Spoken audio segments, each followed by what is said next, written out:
Сәлем достар, сіздермен бірге нейрон. Бүгін біз анатомиядан асқорыту жүйесін талдауды әрмен қарай жалғастыратын боламыз.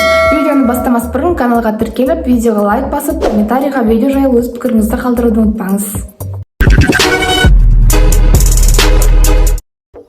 Достар, біз бүгін өңеш және де асқазанды талдайтын боламыз. Асқорыту жүйесінің 3-ші бөлімі. Ең бірінші өңеш эзофагус ұзындығы 25-30 см болатын жұтқыншақ пен асқазанды байланыстырып тұратын түтік тәрізді мүше. Суреттен көре аламыз. Жоғары жағында жұтқыншақ, төменгі жағында асқазан орналасады екен. Бізде кез келген органның, құрсақ қуысындағы органның топографиясын айтқан кезде мына 3 терминге тоқталатын боламыз: голотопия, синтопия және скелетотопия. Бұл қандай терминдер? Голотопия дегеніміз органның кеуде және де құрсақ қуыстарында орналасу аймағы. Яғни қуысты аймақтарда орналасқан кезде орган қай аймақтарда орналасады, бір сөзбен кезде соны түсіндіріп береді.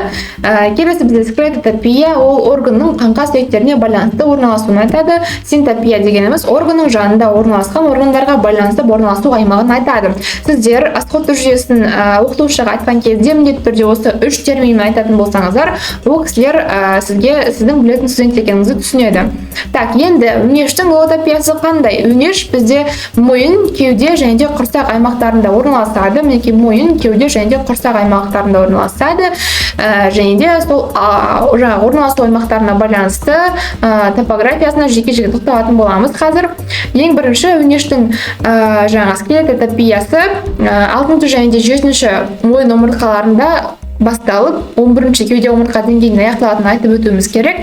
Яғни 6 және де 7-ші мойын омыртқалар деңгейінде басталып, 11-ші кеуде омыртқа деңгейінде аяқталады екен. Синтопиясы орналасуына қарай өңештің жаңа айтқандай мойындық, кеуделік және де құрсақтық бөліктерінен тұрады. Мойындық бөлімі 6 және де 7-ші мойын омыртқалар тұсынан 2-ші кеуде омыртқа деңгейінен дейін созылып жатады. Алдында кеңірдек орналасады, артында омыртқа жотасы орналасады және де екі бүйірінде жалпы ұйқы артериясы, мынау қолқадан жалпы ұйқы артериясы және де яғни қолқадан шығатын екі жалпы ұйқы артериясымен және де екі жайында көмейдің нервтерімен шектесіп жатады екен.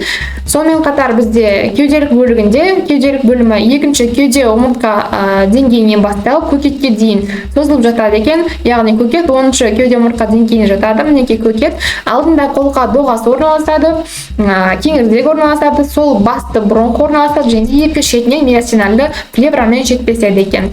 Құрсақ бөлігі 10-ші 11-ші кеуде омыртқалар аймағында орналасады. Оң жағында бауыр, бауырдың сол жақ бөлімі орналасады екен, ал сол жағында көк бауырмен шектеседі екен. Өңештің сфинктерлері дегеніміз өңештің мынандай тарылған жерлері, әр органға жаңағы өтетін аймақтарында өңештің сфинктерлері болады, немесе әр органға өтетін дегенімізде қалай? Бірінші жұтқыншақтың өңешке өтетін бөлімінде сфинктер бар, және де асқазанның өңешке өтетін бөлімінде сфинктер бар, және де өңештің бойымен өткен жаңағы органдардың аймағында сфинктерлері орналасады. 5 сфинктер бар, оның өзі ішінде анатомиялық және де физиологиялық сфинктерлер деп екіге бөлінеді. Бұл сфинктерлердің барлығын бізге не үшін оқу қажет? Бұл осы сфинктерлер тарылған аймақтарында бізде өңеш көп жағдайларда жаңағы бітеліп қалады, застревать етіп қалады, яғни соның әсерінен түрлі аурулар болады. Сол себептен эндоскопиямен зерттеген кезде ол тарылуларында қандай өзгеріс болып жатыр, соны анықтау үшін бізде өңештің сфинктерлерін бірінші білуіміз керек. Ең бір жаңа айтқандай ол анатомиялық тарылуларына бізде жұтқыншақтық өңештік сфинктер жатады. Оның 6-ші және 7-ші мойын омыртқалар деңгейінде орналасады. Осылай әр сфинктердің жанынан жазып кеткен орналасқан аймақтарын. Жұтқыншақтық сфинктер жаңа айтқанымыздай жұтқыншақтың өңешке өткен бөлігінде орналасады. Бронхтық сфинктер ол жаңағы сол басты бронх орналасқан жерінде орналасады өңештен. Сонымен қатар диафрагмалық сфинктер ол жаңағы өңештің диафрагмадан өткен бөлігінде орналасады. Потом физиологиялық тарылуларына бірінші аорталық сфинктер және де кардиальды сфинктер ол бізде өңештің асқазанға өткен бөлігінде орналасады екен. Сонымен қатар бізде өңештің қабаттарын білуіміз керек. Біз алдыңғы сабақта тоже айтқан болатынбыз. Құрсақ қуысында орналасқан кез келген мүшенің 3 жаңағы қабаты болады дегенбіз. Ол жаңағы то есть 4 қабат: шырышты, шыршасты, бұлшықетті және де сірлі қабат деп айтқан болатынбыз. Өңештің де шырышты қабаты бар: тоника мукоза, шыршасты негізі бар, тоника субмукоза стероза, шыршасы негізі жақсы дамыған. Сосын бұлшықетті қабаты бар туника мускулярис. Сосын осы бұлшықетті қабатының өзі 2 қабаттан тұрады. Ішкі циркулярлы, сыртқы бойлық, яғни продорла орналасатын бұлшықет қабатынан тұрады. Соңғы 4-ші қабаты бізде жаңа өйш айтқан болатынбыз, мойындық, кеуделік және де құрсақтық бөлімі бар деп. Сол себептен өңеш кеуде бөлікте де, құрсақ бөлікте де орналасқандықтан өңештің сыртын 2 түрлі сыртқы қабат қаптайды. Яғни өңештің жоғары кеуде мен мойындық бөлімінде орналасқан аймағын 3-тен 2 бөлігін жоғары бұл жерде адвентиция қаптайды, ал төменгі құрсақ бөлімінде жатқан 3-тен 1 бөлігін бізде серозды қабат шастар қаптайды, яғни туника сероза деп атаймыз. Өңештен кейін бізде асқазан латын тіліне аударған кезде вентрикулюс, ал ағылшын тіліне аударған кезде гастр деген ұғымды білдіреді. Асқазан өңеш пен 12 ішектің аралығында қалта тәрізді кеңейіп орналасатын ас қорыту жүйесінің маңызды мүшесі болып табылады. Асқазанның қызметтері ең бірінші ол асты сақтайды, яғни резервуар ретінде қызмет атқарады. Екіншісі ол алкогольді сіңіреді. Бізде алкоголь қайда сіңіреді деген бұрын соңында сұрақ пайда болған болса, ас ішекте ме, 12 ішекте ме, асқазанда ма дейтін болсаңыздар, алкоголь асқазанда сіңіріледі екен. Сол себептен адам жылдам масаяды екен. Келесі бізде асты біріншілік химиялық өңдеуден өткізеді асқазан, яғни асқазан то есть ас қорытылу асқазанда жүреді деген ойда болсаңыз, бұрын соңды ол өте қате ұғым. Кейбір гастроэнтеролог апайларыңыз болса, ол кісілер сіздерге ұрысатын болады, асқазан асты қорытады деп айтсаңыздар. Поэтому асқазан асты біріншілік өңдеуден өткізеді. Ас қорытылу толық ол 12 ішекте жүреді, ал астың сіңірілуі аш ішекте өтеді. Содан кейін тоқ ішекте сіңірілмей қалған, аш ішекте сіңірілмей қалған өнімдер тоқ ішекте сіңіріледі және алғашқы нәжіс массасы қалыптасады. Осыны есте сақтауларыңыз керек. Потом бізде асқазан К витаминін синтездейді және де асқазан сүлін бөледі, ашқыларды бөледі. Сол себептен асқазан бізде қышқылдық орта болып табылады, ал 12 ішек негіздік орта болып табылады.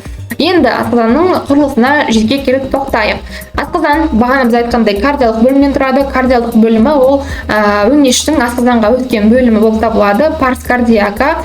Пилорикалық бөлімнен тұрады. Асқазанның 12 ішекке өткен бөлімі, яғни ол парс пилорика. Асқазанның денесінен тұрады.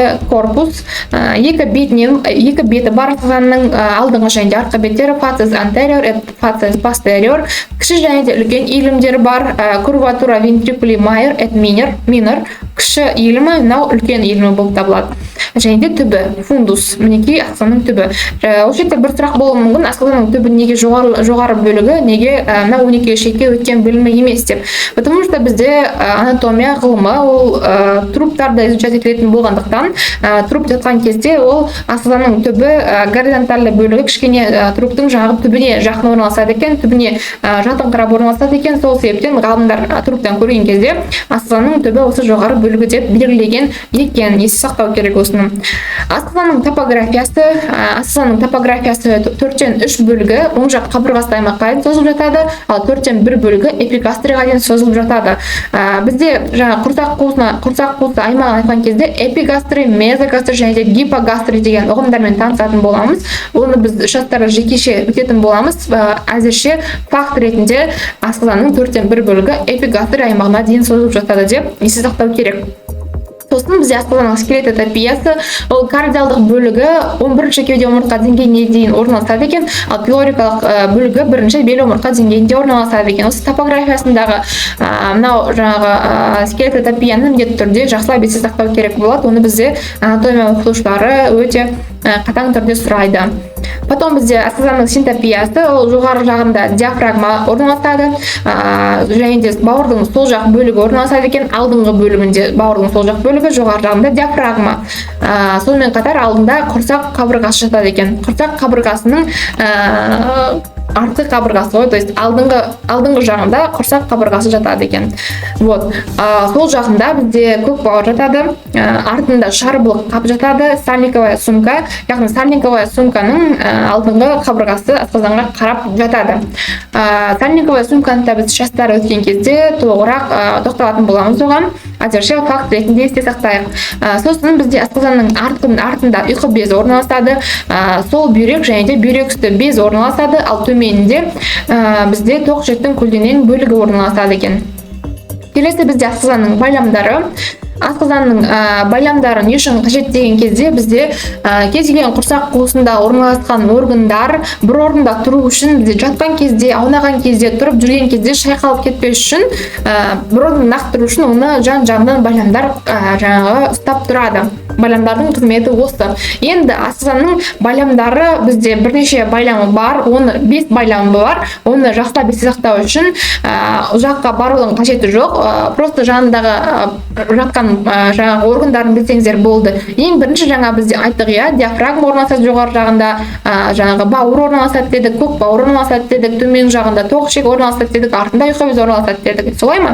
Енді қараңыздар, байламдары мынандай болады. Ең бірінші бауыр асқазандық байлам болады, лигаментум гепатогастрикум, асқазан ішектік байлам болады, лигаментум гастроколикум, асқазан көк бауырлық байлам болады, лигаментум гастроспленикум, асқазан көкеттік байлам болады, лигаментум гастропреникум, асқазан ұйқы бездік байлам болады, лигаментум гастропанкреатикум. Яғни асқазанның жанында орналасқан органдарды білсеңіздер, асқазанның байламдарын да сіздер білетін боласыздар.